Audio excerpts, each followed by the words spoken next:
শ্রমিক সংকটে পাকা ধান নিয়ে বিপাকে পড়েছেন পিরোজপুরের কৃষক। সময় মতো ধান কাটতে না পারায় চোখের সামনে জমিতেই নষ্ট হচ্ছে কষ্টের ফসল। জমিতে ধান পেকে ঝরে যাওয়ায় লোকসানের আশঙ্কা করছেন কৃষকরা। সমস্যার সমাধানে কৃষকদের বিভিন্ন পরামর্শ দিচ্ছে কৃষি বিভাগ। মোহাম্মদ নুরুদ্দিনের প্রতিবেদন, জানাচ্ছেন মাহমুদ আক্তার। পিরোজপুর জেলার বিস্তীর্ণ মাঠ জুড়ে বাতাসে দুলছে কৃষকের স্বপ্নের সোনালী ধান।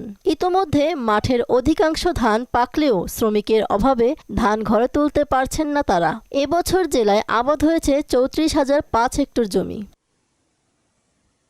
পরিবেশ অনুকূল থাকায় এবছর ধানের ফলন ভালো হলেও শ্রমিকের অভাবে ধান কাটতে না পারায় বর্ষা আর বাতাসে ধান নুয়ে পড়ছে জমিতে। এতে ধান পেকে ঝরে যাওয়ায় ফসল নষ্ট হচ্ছে।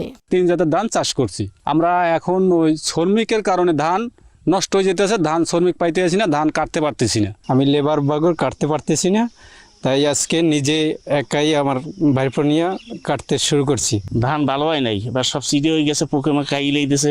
বর্ষা বৃষ্টিতে বিঘে 30,000 টাকা খরচ হয়ে গেছে, ধান বদলা পাইতেছি না। শ্রমিক নাই, লেবার পাই নাই, এই জন্য 27 দিন ঘুরিয়া তারপরে লেবার পাইছি।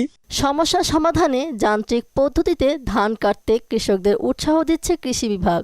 আমরা কৃষকদের পরামর্শ দিয়ে আসছি যে ধান 80% পেকে গেলে কর্তন করে ফেলার জন্য, এবং কৃষকরাও দ্রুত কর্তন করছে এবং আশা করি কোনো ক্ষয়ক্ষতি তেমন একটা হবে না, কৃষকদের ভালো ফলন হবে।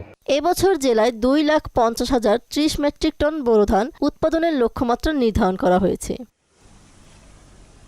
মাহমুদ আক্তার, মোহনা সংবাদ।